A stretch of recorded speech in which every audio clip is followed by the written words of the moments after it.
کھانے میں بال نکلنے کا کیا مطلب ہے؟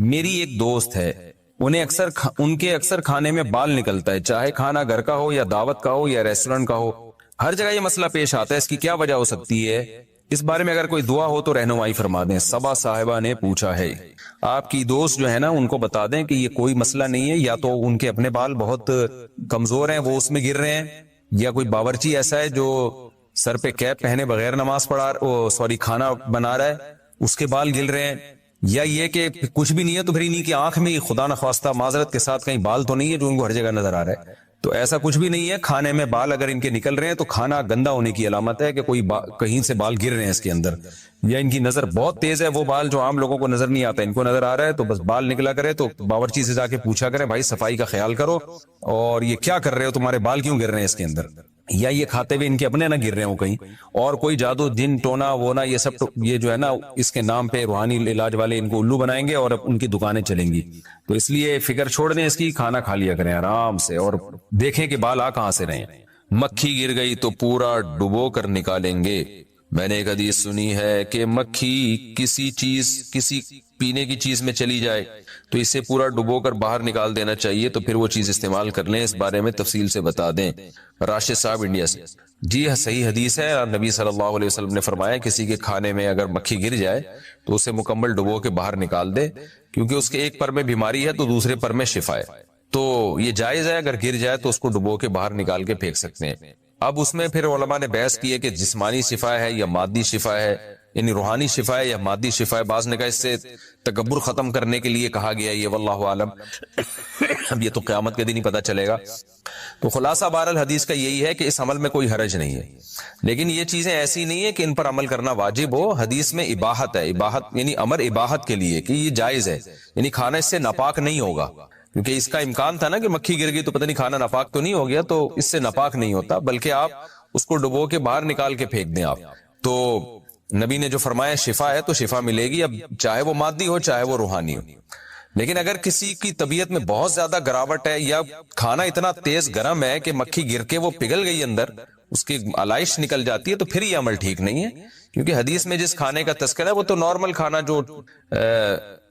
جو عام طور پر جو نارمل ٹیمپریچر والا ہوتا ہے اس کے بارے میں، تو تیز گرم کھولتی ہوئی چائے میں گر جائے، اس بیس پہ کوئی پوری چائے اگر نہ پیے تو اس میں کوئی حرج نہیں ہے، تو یہ کوئی واجبی حکم نہیں ہے، یہ ایک جائز حکم ہے جس پر عمل کیا جا سکتا ہے۔ کھانے کے بعد کیا پانی پینا سنت ہے؟ کیا کھانے کے بعد پانی پینا سنت ہے؟ محمد مستقیم کراچی سے۔ دیکھیں سنت کا مطلب دینی سنت تو بہرحال نہیں ہے، البتہ نبی صلی اللہ علیہ وسلم سے کھانے کے بعد پانی پینا آپ کے قول سے بھی ثابت اور آپ کے عمل سے بھی ثابت ہے، لیکن اس کو دینی سنت نہیں کہیں گے۔ آپ نے جو کی روٹی کھائی، اب یہ تو نہیں کہ جو کی روٹی کھانا دین کی سنت ہے، آپ نے گدھے کی سواری فرمائی تو اب یہ تو نہیں کہ گدھے پہ سوار ہونا سنت ہے، آپ جا رہے ہیں جناب دوسرے ملک جا رہے ہیں اور گدھے پہ سوار ہو کے کہ جی نبی تو خچر پہ یا اونٹ پہ سوار ہوئے تھے، تو اسی طرح کھانے کے بعد پانی پینے کا اسلام سے براہ راست تعلق نہیں ہے۔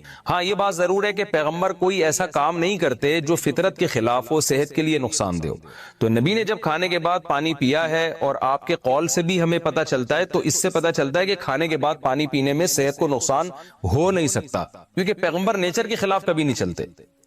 پہلے تو میں بتاتا ہوں کہ قول کیا ہے اور نبی کا عمل کیا ہے۔ صحیح حدیث سے ثابت ہے، آپ صلی اللہ علیہ وسلم نے شدید بھوک میں کھجوریں کھائیں اور اس کے بعد پانی پیا کنویں کا تازہ، اور پھر فرمایا کہ ہم سے ان نعمتوں کے بارے میں قیامت میں سوال ہوگا، تو کھجوری کھانا تھا اس وقت، اس کے بعد پانی بھی پیا آپ نے۔ قول سے بھی ثابت ہے، آپ صلی اللہ علیہ وسلم نے فرمایا معدے کے 3 حصے کرو، ایک حصہ کھانا، ایک حصہ ہوا، ایک حصہ پانی، تو پتہ چلا یہ کھانا ہوا پانی تینوں ساتھ ساتھ ہی ہیں، تبھی تو 3 حصے کرنے کا حکم دیا ہے۔ تو یہ قول ہے جس سے پتہ چل رہا ہے کھانا پانی ساتھ ساتھ ہے۔ قرآن سے بھی اشارہ ملتا ہے کلو واشربو، کھاؤ اور پیو، تو بظاہر یعنی حقیقت 100% تو نہیں، اشارہ بہرحال مل رہا ہے، لیکن یہ جو حدیث میں ہے نا کہ ایک حصہ کھانا، ایک حصہ پانی، ایک حصہ ہوا، اسی سے یہ بھی بات ثابت ہوتی ہے کہ نبی نے جو کھانے کے بعد پانی پیا ہے، یا اس حدیث سے پتہ چلتا ہے یہ جب ہے جب کھانا 1/3 کھایا جائے اور 1/3 سانس کے لیے جگہ چھوڑی جائے اور 1/3 پانی کے لیے۔ آج جو ڈاکٹر اور حکیم منع کرتے ہیں کہ کھانے کے بعد پانی نہ پیو، وہ اپنی جگہ درست ہیں، وجہ اس کی ہے کہ کھانے میں آپ نبی کی سنت کو فالو نہیں کر رہے، صرف پانی پینے میں کر رہے ہیں۔ کھانا آپ اپنے کلچر کے حساب سے کھا رہے ہیں، یعنی کھانے کے بجائے اس کو پھوڑنا کہتے ہیں، کھا نہیں رہے بلکہ پھوڑ رہے ہیں بیٹھ، اور پانی بھی جو ہے نا پھر اس کے بعد پی رہے ہیں، تو جگہ ہوتی نہیں ہے، وہ پانی پینے سے اور پھول کے وہ تباہی بن جاتا ہے اور اس کو جگہ نہیں ملتی، پھر وہ مختلف کھانچوں میں وہ آپ کی انتڑیوں میں گھس جاتا ہے کھانا، اور پھر جو تباہیاں بربادیاں پھیلاتا ہے، پھر ایک دن ایک دھماکے کے ساتھ آپ پھٹ پھٹا جاتے ہیں اور لوگ کہتے ہیں آج حضرت فلاں دامت برکاتہم یا فلاں صاحب آج اس دار فانی سے کوچ کر گئے، تو وہ اپنی حماقتوں سے کوچ کیے ہوتے ہیں، اللہ سب کی مغفرت فرمائے۔ بہرحال تو کھانے کے بعد جو ڈاکٹر یا حکیم کہتے ہیں پانی نہ پیو، وہ آج کے کھانے کے حساب سے کہتے ہیں کہ آپ پھوڑتے ہیں، یعنی بہت زیادہ کھاتے ہیں۔ تو اگر جو حدیث میں جس طرح سے کھانے کا حکم دیا گیا بہت تھوڑا سا کھایا جائے تو اس کے بعد پانی پینے میں کوئی حرج نہیں ہے۔ ہم نے دیکھا ہے بہت سے حضرات کو کھانا کھا کے پانی پیتے ہیں اور بڑی لمبی عمریں ان کی، نہ ان کو بدہضمی ہوتی ہے اور کھانے کے بعد ہی پانی کا اصل مزہ بھی آتا ہے۔ لیکن بہرحال آپ یہ رسک نہ لیں، کھانا کھائیں اور پانی 2 گھنٹے بعد 3 گھنٹے بعد پئیں، اس سے ہضم اچھا ہوگا، کیونکہ آج وہ سنت کے مطابق کھانا بہت کم بھی کھا نہیں سکتے، اتنا تھوڑا آج کل لوگ، وہ عادتیں خراب ہو گئی ہیں۔ اچھا، اس میں ایک میڈیکل سائنس کی بات ہے، وہ اس کا شریعت سے تعلق نہیں ہے، کہ جن کا وزن بہت زیادہ ہے نا، وہ کھانے کے بعد اگر پانی پیئیں تو گرم پانی پیئیں، بوائل، یعنی گرم سے مراد ٹیمپریچر ہو، قہوے والا پانی نہیں ہوتا، ایک کپ جیسے قہوے کی طرح، چائے کی طرح اس گرم گرم پانی کو پی لے۔ تو تجربہ ہے، مشاہدہ ہے، تجربہ بھی دوسروں پہ ہی ہے لیکن خود بھی ہے کہ اگر آپ یہ کریں گے تو وہ ہضم اچھا ہوتا ہے اس سے اور ویٹ نہیں بڑھتا۔ تو اگر پانی پینا ہی ہو آپ نے تو یعنی گرم پانی پی لیا کریں، اس سے ویٹ نہیں بڑھے گا، لیکن یہ باریک لوگوں کے لیے نہیں ہے، دبلے لوگوں کے لیے نہیں ہے، یہ موٹے لوگوں کے لیے، جہاں تک ٹوٹی پھوٹی میری تحقیق ہے۔ پرسنل بوتل سے منہ لگا کر پینا، کیا بوتل سے منہ لگا کر پینا ناجائز ہے؟ نیز اگر کسی آدمی کی پرسنل بوتل ہو، کیا کوئی دوسرا اس سے نہیں پیتا تو کیا حکم ہوگا؟ شیر خان۔ نبی صلی اللہ علیہ وسلم نے بوتل سے منہ لگا کے یا مشکیزے سے منہ لگا کے پانی پینے سے منع کیا ہے، لیکن یہ منع حرام کے درجے میں نہیں کیا، ناپسندیدہ سمجھا اس کو۔ لیکن ظاہر ہے یہ اسی صورت میں ہے کہ جب دوسرے بھی اسی سے پی رہے ہو تو ہر آدمی کے ہونٹ ایک ہی جگہ لگ رہے یا تھوک لگ رہا ہے، ایک تھوڑا سا اس سے انسان کو کراہت آتی ہے۔ تو آپ کی پرسنل بوتل ہے تو پینے میں کوئی حرج نہیں ہے، لیکن اگر مشترک چیز ہے تو پھر بہتر یہی ہے کہ اس سے اجتناب کیا جائے، بلکہ گلاس میں ڈال کے پانی پیا جائے۔ بوتل سے منہ لگا کر پانی پینا ایک شبہ کا جواب۔ شیر خان۔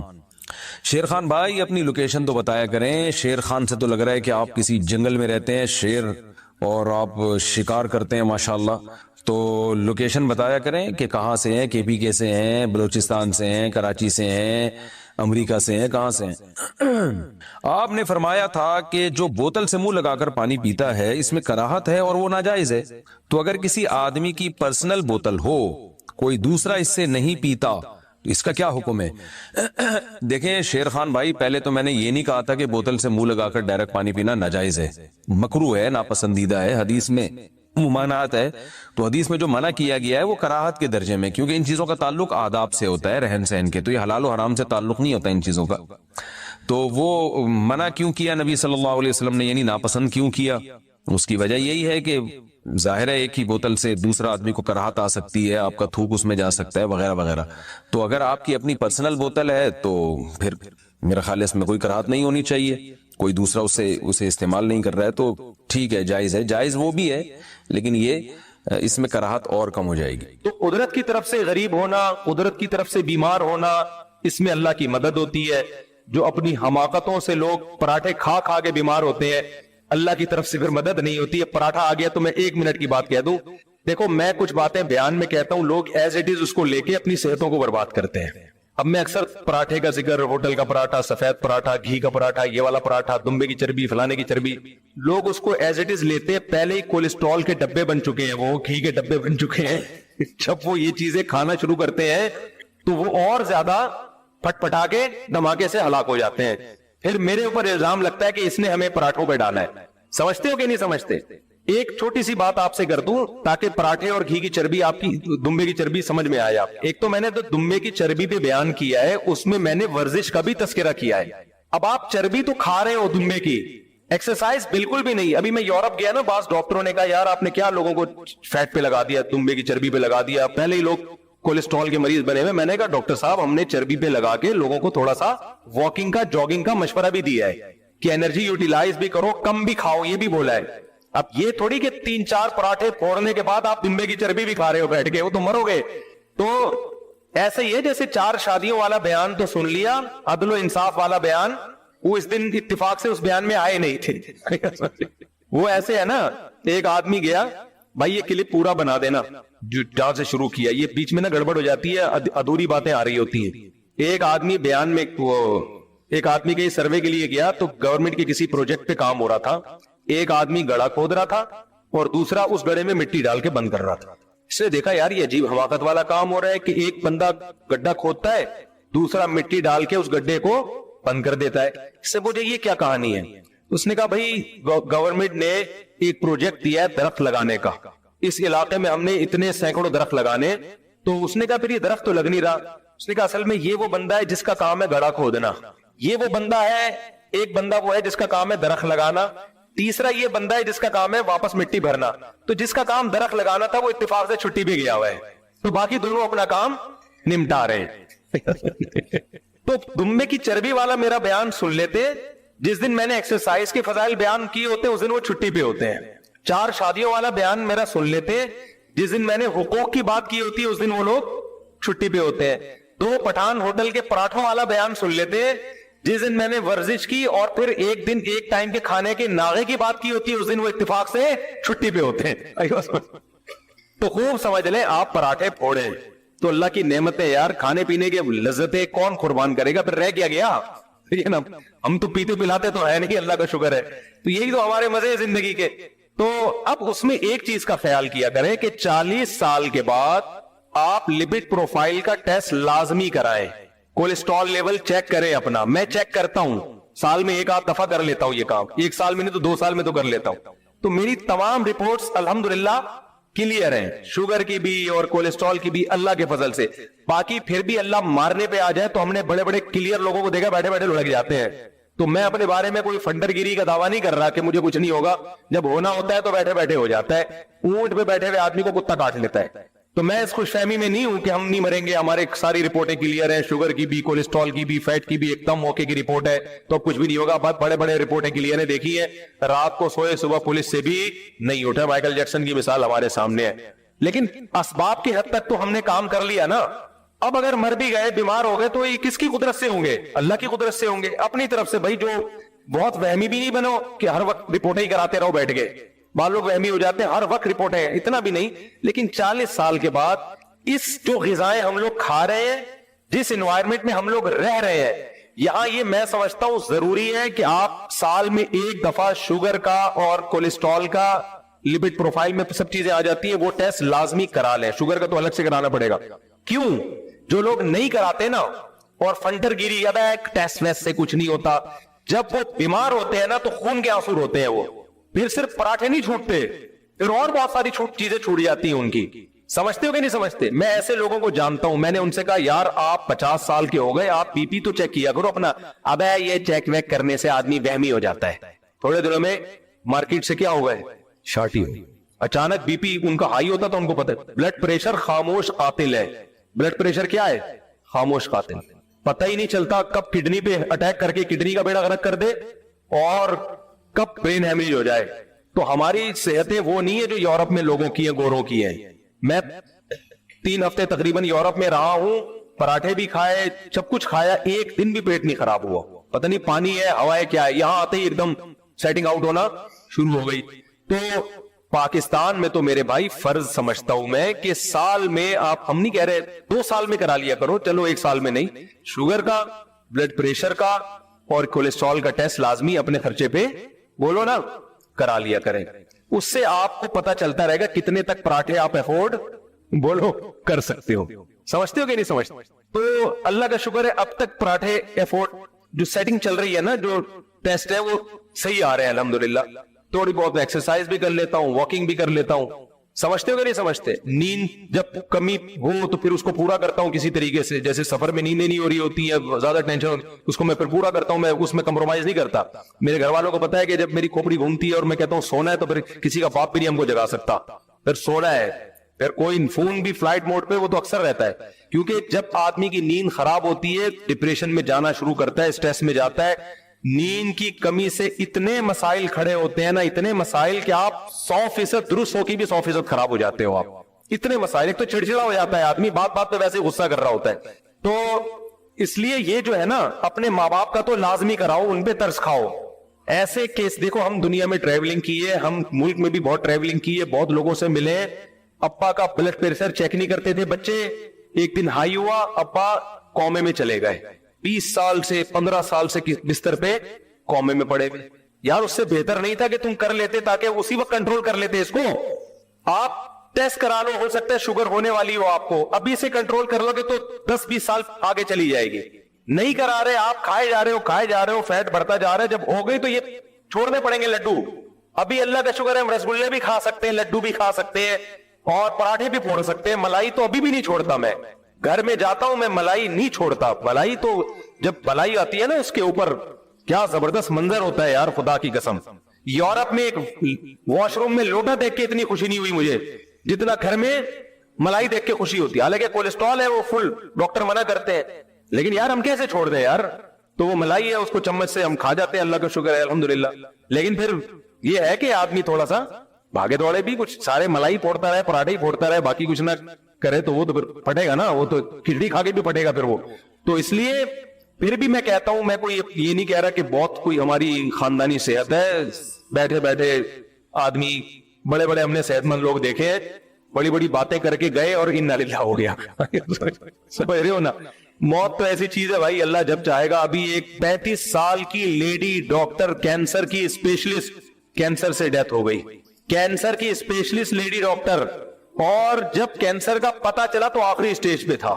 وہ لیڈی ڈاکٹر کو اپنا نہیں پتا چلا کہ مجھے کتنا خطرناک کینسر ہے. تو یہ عبرت کے لیے کافی ہے یہ واقعات. تو صحت وحت یہ ایسی چیزیں نہیں ہے جس پہ انسان شو مارے. 2 منٹ میں بندہ مارکیٹ سے کیا ہوتا ہے, شارٹ ہوتا ہے, ایسا پتہ ہی نہیں ہوتا اندر باڈی میں ہو کیا رہا ہے. تو رپورٹیں سب کلیئر آ رہی ہوتی ہے, اور پتہ چلتا ہے ایک دن پتہ چلا کہ حضرت کی رپورٹ ہی کلیئر نہیں ہے, یعنی انا للہ ہی ہو گیا ان کا. تو اس لیے اس پہ فخر کرنے کی بات نہیں ہے, لیکن اپنی ذمہ داری انسان پوری کرے, اپنی صحت کا خیال رکھے, کولیسٹرول وغیرہ چیک کرتا رہے, پھر پراٹھے اوڑتا رہے بیٹھ کے. تو اب آپ پراٹھے کھانے سے پہلے یہ دیکھ لو کہ آپ پراٹھا افورڈ کر سکتے ہو یا بولو نہیں. پھر بھی ڈاکٹر کہتے ہیں کہ پھر بھی نہ کھاؤ تو زیادہ اچھا ہے. ڈاکٹر اگر میری بھی رپورٹ دیکھیں گے تو یہی بولیں گے یار نہ کھاؤ نا, اچھا ہے تو پھر کیوں کھا رہے ہو, اور اچھا ہو جائے. تو ہم ڈاکٹر سے کہتے ہیں دنیا میں صحت کے علاوہ بھی غم ہے بہت سارے, خالی صحت ہی کو فوکس کرے اور لذتیں چھوڑ دے تو ڈپریشن سے بھر جائے آدمی. اب آپ نے دیکھا ہوگا کچھ لوگ پتے کھا رہے ہوتے ہیں, گھاس پھوس, ڈائٹ پلان, بڑے ماڈرن طبقہ ہے نا ہمارا, بہت ڈائٹ پلان. صبح ناشتے میں ایک انڈے کو ہاتھ لگا کے واپس کھینچ لینا ہے, یہ ڈائٹ پلان چل رہا ہے نا. ان کا ویٹ لاس کرنا ہے. ایکچولی انسان وہ موٹیویشن کی ملی ہوئی ہوتی ہے, کسی موٹی نے ویٹ کم کیا ہوتا ہے تو اس نے موٹیویشن دی ہوئی ہوتی ہے, ٹھیک ہے نا. کسی موٹی جو کم ویٹ کی ہو اس کی موٹیویٹ ہونے کی وجہ سے آپ بھی اس موٹی کا ویٹ دیکھ کے اپنا ویٹ کم کرنے میں لگے ہوتے ہیں. تو وہ ایکچولی یہ پھر نہ وہ یہ انڈے کو تھوڑا سا یوں گھمایا اور نمک تھوڑا سا, چینی بالکل نہیں, ٹھیک ہے نا, چینی صحیح ہے نا. تو ایسے ٹھیک ہے صحتیں ان کی بڑی خاندانی ہو جاتی ہے, لیکن یار زندگی کا تو کیا کرنا ہے اتنا جی کے. وہ چائنا والی بات ہے, وہ گرم پانی پیتے ہیں, ٹھنڈا پیتے ہی نہیں پوری زندگی. تو ایسا بھائی ٹھنڈا پانی پی کے مر جانا یہ بہتر ہے گرم پانی پی کے زندہ رہنے سے. 4 دن کی زندگی تھوڑا سا تو انجوائے کرو لائف کو یار. تو تمیز سے بہت زیادہ وہمی بننے کی ضرورت نہیں, کیونکہ یہ صحت کا تعلق بھی میڈیکل سائنس سے اتنا نہیں ہے جتنا اللہ کی مرضی سے ہے. اس میں بھی اعتدال سے کام لو, اور باقی توکل کس پہ کرو, اللہ پہ. دیکھو حدیث میں آتا ہے اجملوا فی الطلب وتوکلوا علیہ, کسی بھی چیز کو طلب کرنے میں اعتدال سے کام لو. حدیث کا مفہوم بیان کر رہا ہوں, اور باقی توکل کس پہ کرو, اللہ پہ. تو پیسہ بھی آپ بہت اسٹرگل, بہت محنت کما لو گے آپ, لیکن یہ اللہ پہ توکل کے خلاف. اعتدال سے کماؤ اور یقین رکھو اللہ نے دینا ہوگا اسی میں دے دے گا. تو اسی طرح صحت کے بارے میں بھی اعتدال سے بیلنس کر کے صحت کی فکر کرو, اور توکل اللہ پہ کرو, اللہ نے صحت دینی ہوگی اسی میں دے دے گا. ورنہ بھائی 35 سال کی کینسر اسپیشلسٹ وہ کینسر سے مر رہی ہے, ہارٹ اسپیشلسٹ ہارٹ اٹیک سے مر رہا ہے, ٹھیک ہے نا, کڈنی کا اسپیشلسٹ اپنے کڈنی نہیں بچا پا رہا, تو ہمیں مشورے دے کے کیا بچائے گا وہ. تو 2-4 چیزیں, وہ تو بلڈ پریشر تو کامن ہے, اور یہ شوگر مگر یہ تو کامن ہے, یہ تو لازمی, اس کا تو فکر کرو. باقی ڈائٹ پلان بھی تمیز سے, بہت زیادہ نہیں فری کرانے کی ضرورت ڈاکٹروں کو, بلکہ سمجھدار ڈاکٹر بھی وہی کہے گا جو میں کہہ رہا ہوں, وہ بھی یہی کہے گا اتنا بھی چھوئی میں بننے کی ضرورت نہیں. اصل میں یوٹیوبرز خراب کر رہے ہیں, مسئلہ سارا ہی ہے.